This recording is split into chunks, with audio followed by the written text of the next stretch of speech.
श्री गुरुभ्यो नमः। मैं जानवी स्वागत करती हूँ आप सभी भावी अध्यापक अध्यापिकाओं का हमारे यूट्यूब चैनल उदयाचलम संस्थान में। साथियों, आज से हम लोग केवीएस टीजीटी संस्कृत के पाठ्यक्रम का अध्ययन करेंगे। तो यह रुचिरा जो कक्षा 6 में चलती है उसका ये प्रथम पाठ ही है। तो प्रथम पाठ है, इससे अध्ययन करेंगे।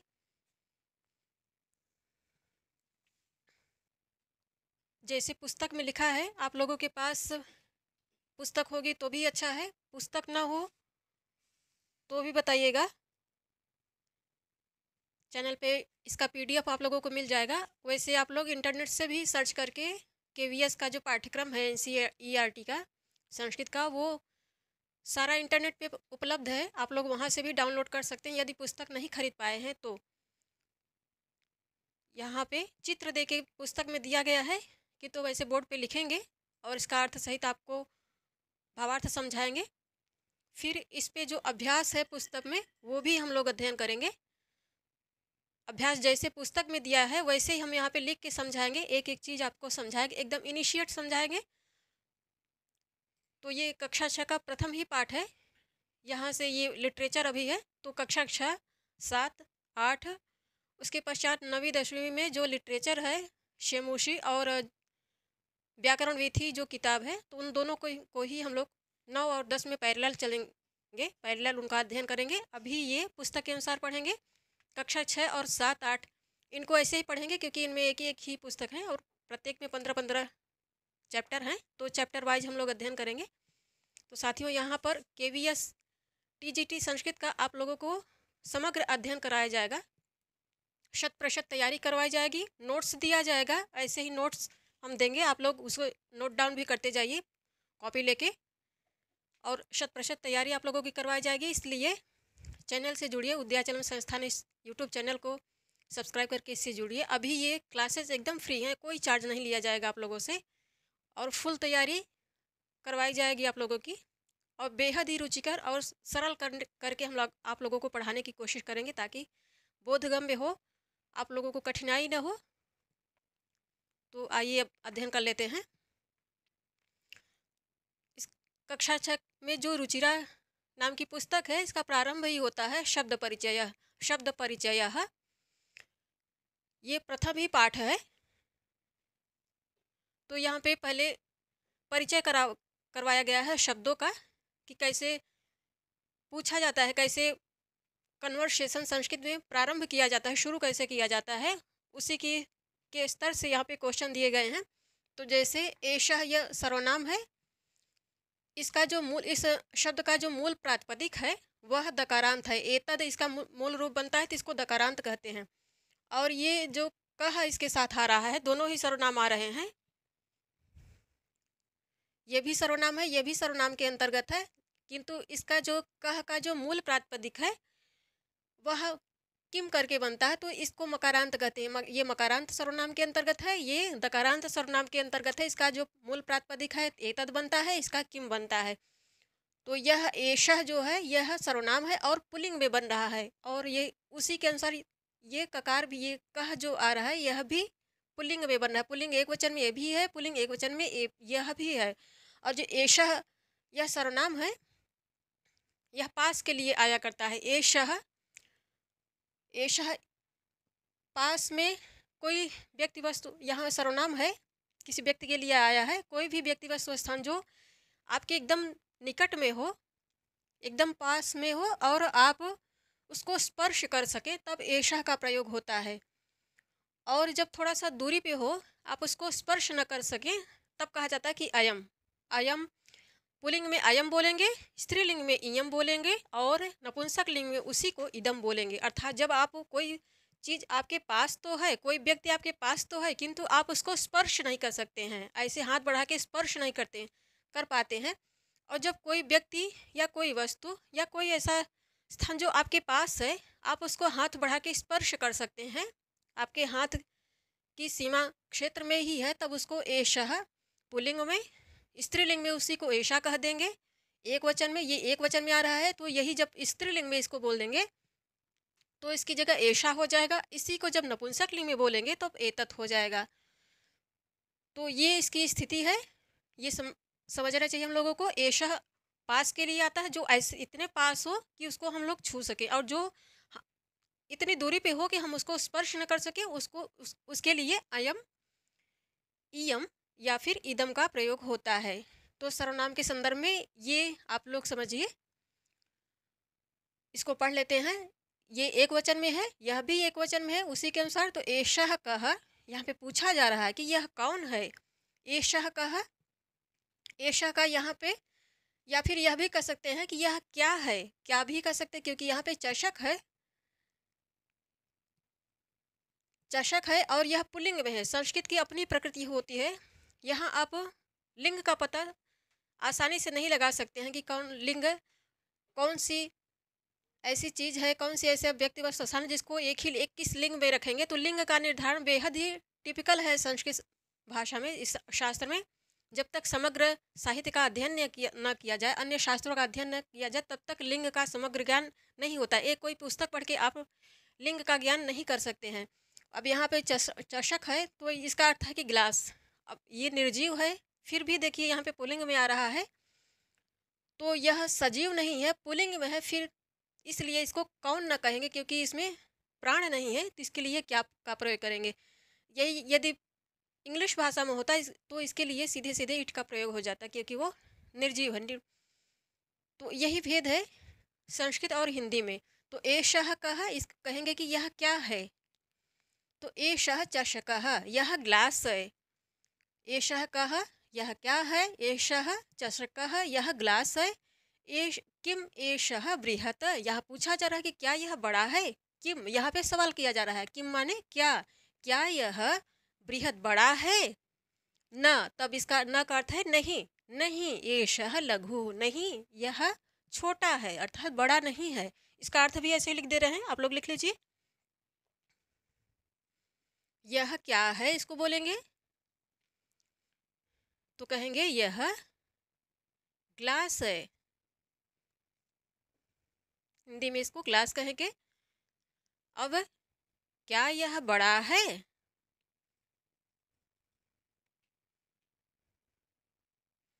क्या यह बड़ा है। नहीं, यह छोटा है। यहाँ अस्ति नहीं लगाया गया है, क्रिया नहीं लगाई गई है, फिर भी उसका अध्याहार किया जाएगा। तो ये हो गया इसका अनुवाद। ऐसे ही आप लोग भी लिखिए, ये सब चीज़ें समझ में आएंगी। तो ये सब एक वचन में पुल्लिंग में आ रहे हैं, एक वचन में आ रहे हैं। एषः यह पुल्लिंग में है और एक वचन में है। अब यहाँ पे सह का प्रयोग किया जा रहा है। सह अर्थात प्रायः जो संस्कृत शास्त्र है उसमें कहा जाता है कि सह का प्रयोग जो परोक्ष आंखों के सामने न हो उसके लिए किया जाता है, किंतु अब वर्तमान में सामान्य संभाषण में सह का प्रयोग जो सामने है उसी के लिए ही प्रयोग किया जा रहा है। इसे पुस्तक में भी है क्योंकि वो सामने ही दिख रहा है दर्जी। किंतु नियम यही है कि सह का प्रयोग जो परोक्ष है, आंखों के सामने नहीं है, उपस्थित नहीं है आपके सामने, उसके लिए प्रयोग होता है।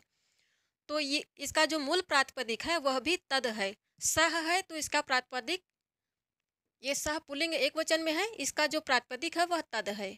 तो इसको क्या कहेंगे, इसको कहेंगे दकारांत। यह दकारांत है। अब ये एक वचन में पुल्लिंग में है सह, इसलिए इसके साथ प्रश्न पूछने के लिए जो मकारांत सर्वनाम आ रहा है वह भी पुल्लिंग में ही आ रहा है। तो यह कह कहने का अर्थ है कि यह भी मकारांत, कह पुल्लिंग में आ रहा है, पुल्लिंग एक वचन में आ रहा है, और इसका जो मूल प्रातिपदिक है वह है किम। तो इसको मकारांत सर्वनाम कहा जाता है। ये मकारांत सर्वनाम है और यह दकारांत सर्वनाम है। यह पुल्लिंग एक वचन में है, यह भी पुल्लिंग एक वचन में इसी के साथ आ रहा है। तो सह कह कहेंगे वह कौन है। वह कौन है। तो सह शौचिकः, यह सर्वनाम है। तो सर्वनाम का प्रयोग कब किया जाता है। सर्वनाम का प्रयोग सदैव संज्ञा के साथ किया जाता है। जब किसी संज्ञा को, संज्ञा हम लोग जानते हैं कि किसी व्यक्ति वस्तु स्थान के नाम को संज्ञा कहते हैं, और सर्वनाम जो संज्ञा के स्थान पर प्रयोग होता है उसी को सर्वनाम कहते हैं। तो सर्वनाम कब आएगा संज्ञा के साथ, जब संज्ञा का एक बार उल्लेख हो चुकेगा और दूसरी बार जब उल्लेख करना होगा तो उस संज्ञा का उच्चारण न करके उसके लिए सर्वनाम का प्रयोग होता है। तो सर्वनाम आप सामान्य भाषा में यह कह सकते हैं कि जो संज्ञा के स्थान पर प्रयोग किया जाता है जिसका, उसी को सर्वनाम कहते हैं। तो यहाँ पे सह है, पूछा जा रहा है कि सह कह वह कौन है, तो सह शौचिक। यहाँ पे देखिए, यहाँ संकेत ये सर्वनामिक विशेषण हो गया, क्योंकि यह जो सह है, ये दकारांत जो सर्वनाम है पुल्लिंग में, यह दर्जी का संकेत दे रहा है, इसलिए इसको सर्वनामिक विशेषण भी कहेंगे, क्योंकि यह इससे किसी व्यक्ति का बोध हो रहा है। तो सह कह वह कौन है, सह शौचिकः वह दर्जी है। इसको ऐसे लिखिए, वह दर्जी है। दर्जी अर्थात जो कपड़ा सिलता है, वह दर्जी है। अब इसके पश्चात पूछा जा रहा है शौचिकः किम करोति। अब शौचिक क्या, जो शौचिकः है या फिर दर्जी है, वह कार्य का क्या कर रहा है। तो पूछा जा रहा है शौचिकः किम करोति, दर्जी क्या करता है, दर्जी क्या करता है। तो किम सह खेलति, पूछा जा रहा है कि क्या वह खेलता है। किम से प्रश्न पूछा जा रहा है, ये प्रश्नवाचक हो गया। किम, क्या वह खेलता है या खेल रहा है भी कह सकते हैं आप। इसको खेलत करोति इत्यादि देख के कभी प्रेजेंट इंडिफिनिट टेंस का अध्याहार कभी मत करिए, क्योंकि प्रेजेंट इंडिफिनिट टेंस और संस्कृत के इन क्रियाओं में जमीन आसमान का फर्क है। यहाँ आप भावार्थ के अनुसार या फिर उपयोग के अनुसार इसको रहा है रहे भी लगा सकते, रहा है रही है रहे भी लगा सकते हैं, और ता है ती है ते भी लगते हैं भी लगा सकते हैं। तो यहाँ पे कह सकते हैं कि पूछा जा रहा है क्या वह खेल रहा है या फिर क्या वह खेलता है, ऐसा भी कह सकते हैं। क्या वह खेलता है। न सह वस्त्रम सीव्यति, नहीं वह वस्त्रम सीव्यति, वह वस्त्र सी रहा है, वस्त्र सिल रहा है। ये हो गया इसका भावार्थ। सब ये सर्वनाम आ रहा है प्रश्नवाचक के रूप में, और यह दकारांत सर्वनाम है। इसका मूल जो प्रातिपदिक है वह दकारांत है।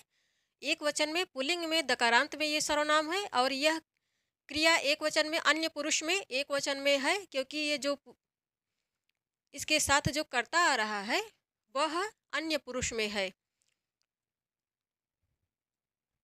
सह वस्त्रम सीव्यति, तो ये वस्त्र यहाँ पे कर्म हो गया, सहकर्ता हो गया, और यह सीव्यति मुख्य क्रिया होगी। कर्ता अन्य पुरुष में है, इसलिए क्रिया भी अन्य पुरुष, कर्ता एक वचन में अन्य पुरुष में है, इसलिए क्रिया भी एक वचन में अन्य पुरुष में आ रही है। अब ये दो वचन में सर्वनाम आ रहा है, एषा एतौ। इसी प्रकार ये दो वचन में सर्वनाम आ रहा है, तो उसके साथ जो प्रश्नवाचक मकारांत सर्वनाम आ रहा है वह भी दो वचन में ही आ रहा है, क्योंकि इसके साथ वो विशेषण होके आ रहा है। तो इन दोनों का जब शब्द रूप चलाएंगे, एषः पुल्लिंग में आ रहा है, तो इसका शब्द रूप ऐसे चलेगा, एषः, एषः एतौ एते, एषः एतौ एते, ये पुल्लिंग में है।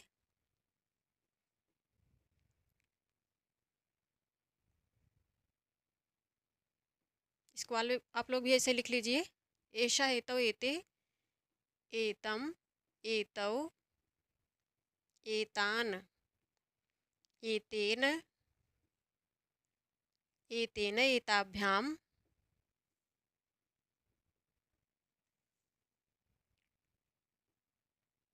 एतैः।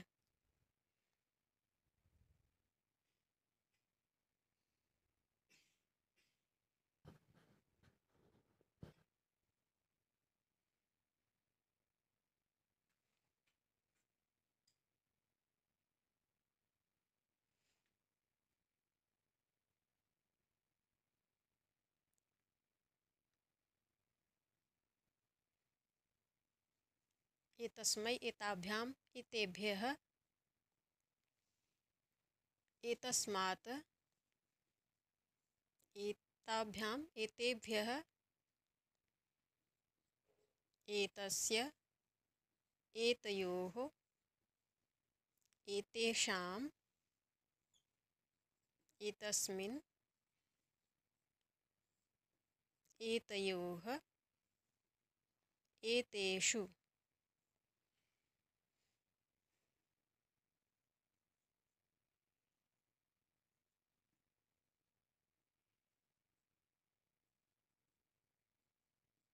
ये हो गया। इसके पश्चात यहाँ पे मकारांत सर्वनाम भी आ रहा है, तो उसको इसी प्रकार यहाँ पे लिख दे रहे हैं। पुल्लिंग में है तो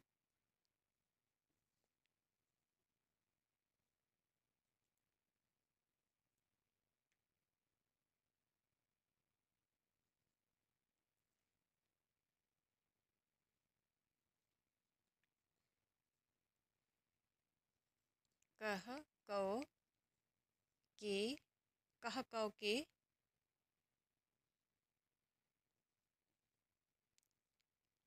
किम कौ कान, केन, केन काभ्याम कैः, कस्मै, काभ्याम, केभ्यः, कस्मात्,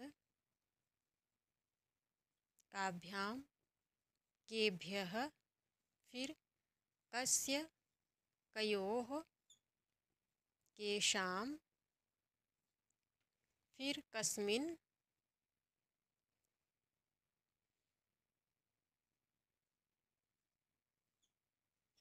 कयोः, केषु।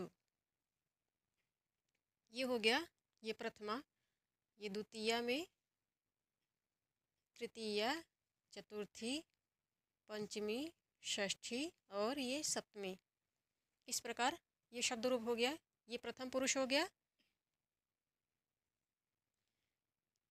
ये प्रथम पुरुष हो गया, ये एक वचन हो गया, ये दो वचन हो गया। ऐसे लिखेंगे, ये एक वचन, दो वचन और ये बहुवचन हो गया।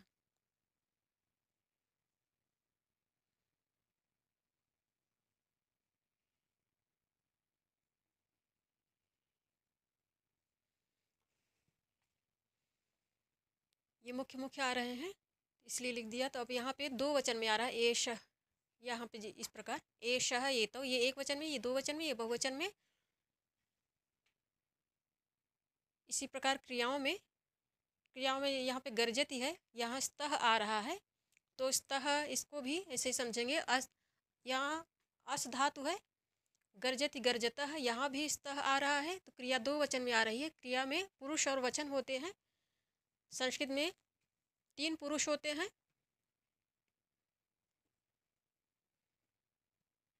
तीन पुरुष होते हैं।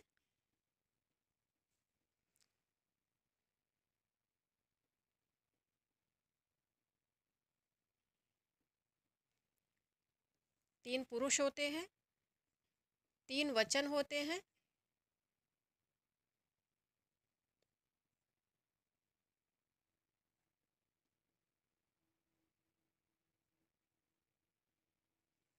और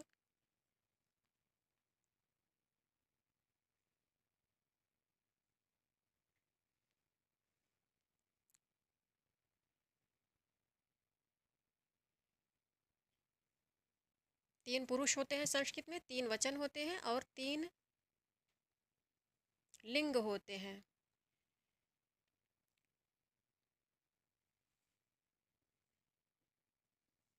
संस्कृत में लकार को काल कहते हैं। काल कहने से लकार का बोध होता है। तो इस प्रकार इसका स्ट्रक्चर है। तीन पुरुष होते हैं, पुरुष में प्रथम पुरुष, मध्यम पुरुष, उत्तम पुरुष। तीन वचन में एक वचन, दो वचन। इस प्रकार एक वचन, दो वचन और बहुवचन। तीन लिंग होते हैं तो पुल्लिंग, स्त्रीलिंग और नपुंसक लिंग। तो क्रिया के संबंध में तीन पुरुष आते हैं, प्रथम पुरुष, मध्यम पुरुष, उत्तम पुरुष और तीन वचन आते हैं। तो जैसे यहाँ पे गर्जती है, अब ये गर्जत है अन्य पुरुष में आ रही है, अन्य पुरुष एक वचन। ये क्रिया जो है अन्य पुरुष में है, अन्य पुरुष दो वचन में है, तो अन्य पुरुष की यहाँ पे लिख लेते हैं, ये इसका धातु रूप लिख लेते हैं। तो गर्जति, गर्जतः, गर्जन्ति, गर्जसि, गर्जथः, गर्जथ, गर्जामि, गर्जावः, गर्जामः। तो ये हो गया प्रथम पुरुष, मध्यम पुरुष और उत्तम पुरुष। अब ये एक वचन में हो गया,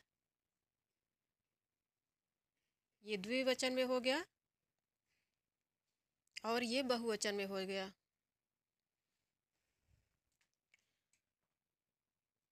तो यहाँ पे एतौ है तो ये दो वचन में है, एतौ कौ, तो ये दोनों, इसका अर्थ है कि ये दोनों कौन हैं, ये दोनों कौन हैं।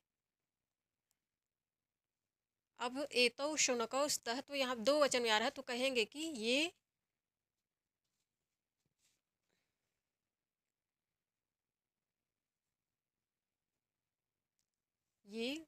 दो कुत्ते हैं।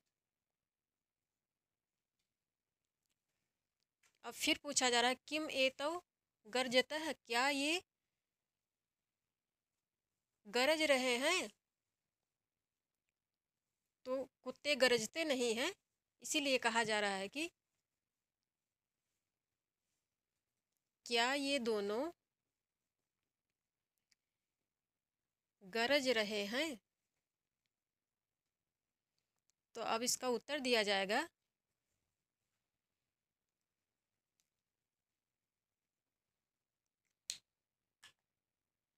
नहीं, ये दोनों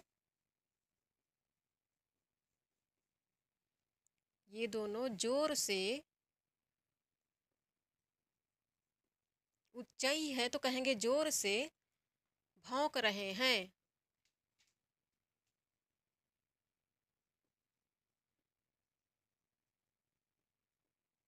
तो यह सेंटेंस दूर के अर्थ में आ रहा है। तो पूछा जा रहा है कि तौ कौ, तो इसके कहेंगे कि वे कौन हैं, वे दोनों कौन हैं। फिर तौ बलिवर्दौ स्तः, तो वे दोनों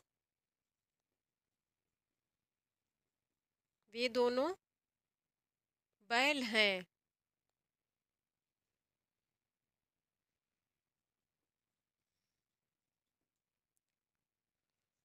फिर पूछा रहा किम तौ धावतः, क्या वे दोनों दौड़ रहे हैं।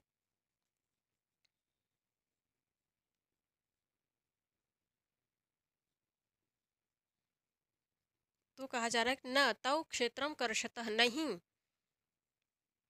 वे दोनों खेत जोत रहे हैं। कर्षति ये क्रिया आ रही है, दो वचन में है क्रिया, प्रथम पुरुष दो वचन में है, तो जब इसका धातु रूप चलाएंगे तो कर्षति इस प्रकार बनेगा, कर्षति, कर्षतः, कर्षन्ति। तो ये हो गया एक वचन में, ये दो वचन में, और ये एक वचन में, ये दो वचन में, और ये बहुवचन में। इस प्रकार है। यहाँ बुक्कतः आ रहा है तो बुक्कति, बुक्कतः, इसको चलाएंगे बुक्कति, बुक्कतः, बुक्कन्ति।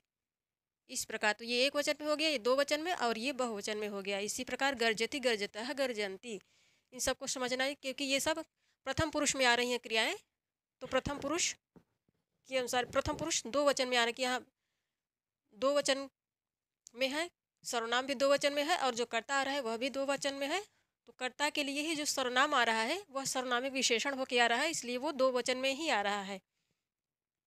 और क्रिया भी क्रिया दो वचन में है, तो उसके साथ जो कर्ता आ रहा है कर्ता भी दो वचन में ही होगा। ये संस्कृत का नियम है। क्रिया के अनुसार ही कर्ता पहले वाक्य में पहले क्रिया का निर्धारण होता है, उसके पश्चात कर्ता का निर्धारण होता है। इसीलिए जब कर्ता क्रिया जो है दो वचन में आ रही तो कर्ता भी दो वचन में आएगा, और उसके साथ जो सर्वनामिक विशेषण है वो भी दो वचन में ही आएगा। ये नियम है। और यहाँ पे किम जो आ रहा है ये प्रश्न पूछने के लिए आ रहा है, तो इसको ऐसे पढ़ सकते हैं कि एतौ कौ, ये दोनों कौन है। एतौ शुनकौस्ता, ये दोनों कुत्ते हैं। किम एतौ गर्जता है, क्रिया दो वचन, कर्ता दो वचन में है, क्रिया भी दो वचन में है। क्रिया दो वचन में है तो कर्ता भी दो वचन में आएगा। क्या वे दोनों गरज रहे हैं। न एतौ उच्चैः बुक्कतः, नहीं ये दोनों जोर से भौंक रहे हैं। ये पास के अर्थ में है, ये दूर के अर्थ में। तौ कौ, वे दोनों कौन है। तो तौ बलिवर्दौस्ता, वे दोनों बैल हैं। किम तौ धावतः, क्या वे दोनों दौड़ रहे हैं।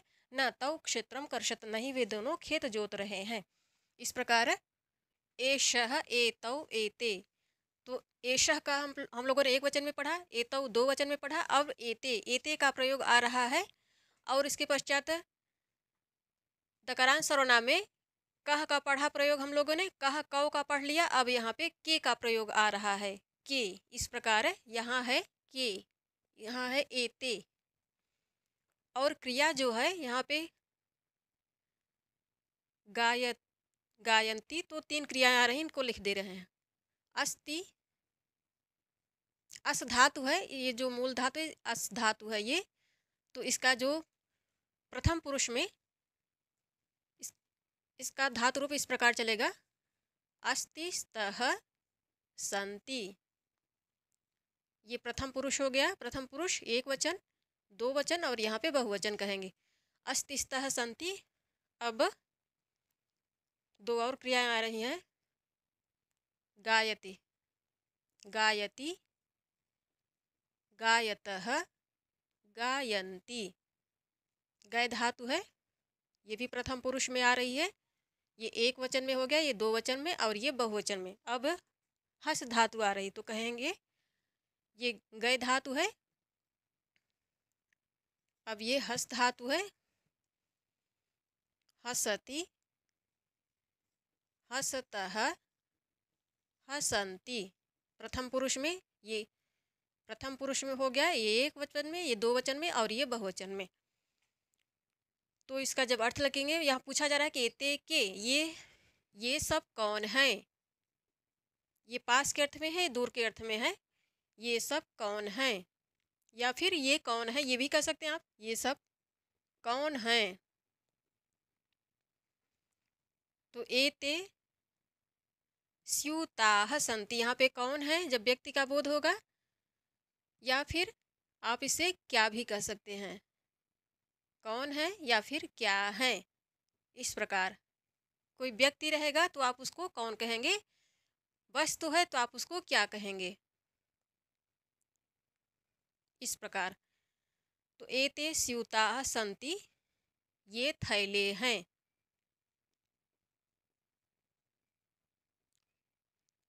ये थैले हैं या ये सब थैले हैं। किम एते हरितवर्णा, क्या ये हरे रंग के हैं। क्या ये सब या फिर क्या ये हरे रंग में हैं।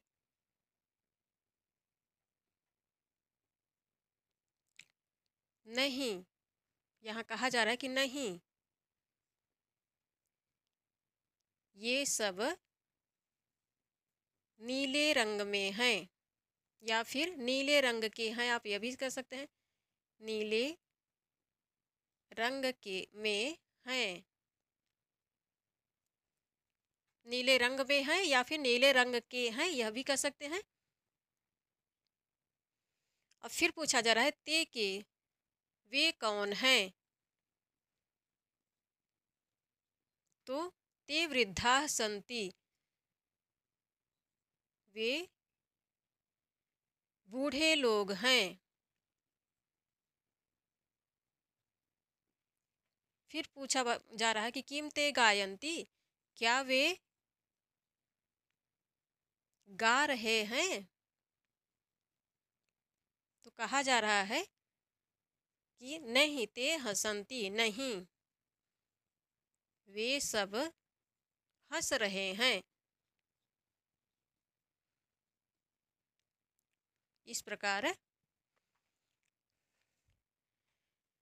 तो ये बहुवचन में है, एते, एषः एतौ एते। इस प्रकार हम लोगों ने देखा, एषः एतौ एते प्रथम पुरुष एक वचन, प्रथम पुरुष दो वचन, प्रथम पुरुष बहुवचन का एतद ये सर्वनाम ये पास के अर्थ में सर्वनाम आता है, एतद दकारांत सर्वनाम है।